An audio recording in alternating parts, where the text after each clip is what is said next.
আমরা কিছুক্ষণ আগে জানতে পারলাম তাকে মৃত ঘোষণা করা হয়েছে। ইন্না লিল্লাহি ওয়া ইন্না ইলাইহি রাজিউন। চেষ্টা করছে মাটি খুঁড়ে।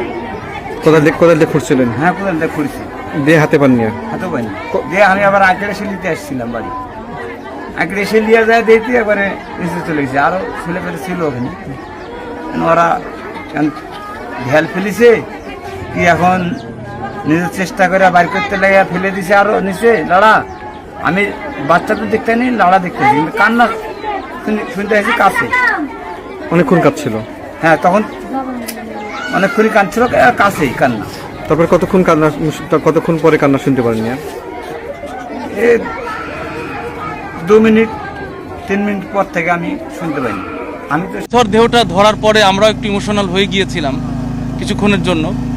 তারপরেও আমরা চেষ্টা করেছি দ্রুত হসপিটালে প্রেরণ করার। আমরা কিছুক্ষণ আগে জানতে পারলাম তাকে মৃত ঘোষণা করা হয়েছে। ইন্না লিল্লাহি ওয়া ইন্না ইলাইহি রাজিউন। তা আমাদের এই দীর্ঘ 31 ঘন্টার অপারেশন শেষে আমরা শিশু সাজিদকে অচেতন অবস্থায় উদ্ধার করি। আমরা আসলে কিছুটা বাচ্চার নিথর দেহটা ধরার পরে আমরাও একটু ইমোশনাল হয়ে গিয়েছিলাম কিছুক্ষণের জন্য। তারপরেও আমরা চেষ্টা করেছি দ্রুত হসপিটালে প্রেরণ করার। আমরা কিছুক্ষণ আগে জানতে পারলাম তাকে মৃত ঘোষণা করা হয়েছে। ইন্না লিল্লাহি ওয়া ইন্না ইলাইহি রাজিউন। আমরা আসলে বাবা মার কথা চিন্তা করছি। আমরা অবশ্যই তার পরিবারের প্রতি সমব্যথী। তা যেটা বলছিলাম যে অপারেশনটা আসলে কোনো সিস্টেমেটিক কোনো অপারেশন নয়। আগুন অথবা পানি থেকে ডুবে মানে উদ্ধার করা, আমরা সচরাচর যেসব অপারেশন করি এই অপারেশনটা একটু ভিন্ন। এখানে অনেক চ্যালেঞ্জ ছিল, অনেক সমস্যা ছিল এবং সকল সীমাবদ্ধতার মধ্যে দিয়ে আমাদের সবাই আমরা একযোগে কাজ করেছি। বিশেষ করে ইউনো সাহেবকে আমি ধন্যবাদ দিব আমাদের প্রত্যেকটা মুহূর্তে সর্বাত্মকভাবে সহযোগিতা করার জন্য, এবং অন্যান্য তার সাথে সংশ্লিষ্ট সকল সংস্থা সবসময় সাথে ছিলেন।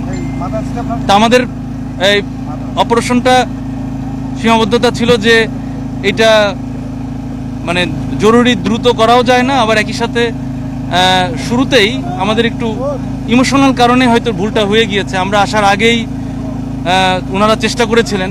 এই চেষ্টাতে আসলে ওই সময় তার এই যে 8 থেকে 6 ইঞ্চির, আমরা বলছি 6 ইঞ্চি, বাট আসলে এটা প্রথমে ছিল 8 ইঞ্চি, এই ডায়ার একটা ছোট ইসের মধ্যে যখন চেষ্টা করা হয় তখন কিন্তু অনেক মাটি পড়ে যায়, মাটি এবং খড়কুটো পড়ে যায় এবং বেশ পরিমাণ পড়ে যায়। আমাদের সার্চ ভিশন ক্যামেরা দিয়ে কিন্তু আমরা যখন দেখি আসার পরপরই, তখন কিন্তু দেখা যায় শুধুমাত্র মাটি, তার কোনো অস্তিত্ব অথবা হাত মুখ কোনো কিছুই দেখা যাচ্ছিল না, খড়কুটো দেখা যাচ্ছিল।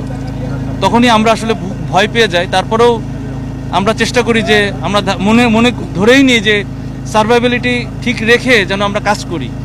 তার জন্য আমরা চেষ্টা করেছি বড় যান্ত্রিক কাজ এবং একই সাথে ম্যানুয়ালি আমরা সফট হ্যান্ডে দুইটাকে মিলিয়ে আমরা ইম্প্রোভাইজ পদ্ধতিতে আমাদের, আপনারা দেখেছেন যে 3টা এক্সকাভেটর কিভাবে কাজ করেছে। তারপরে একই সাথে ওই এলাকাটাকে সফট রেখে, ওই এলাকাটাকে ভাইব্রেশনের আওতামুক্ত রেখে আমরা কাজ করেছি। রাজশাহীর তানোরের সাজিদকে শেষবারের মতো দেখতে হাজার হাজার মানুষের ভিড়।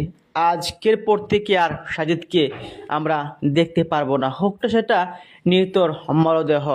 এর পূর্বে চেষ্টার কোনো কমতি রাখেনি মানুষের ফায়ার সার্ভিস। ওনারাই সেরা হিরো। আজ হয়তো সাজিদকে আমরা জীবিত দেখতে পারতাম।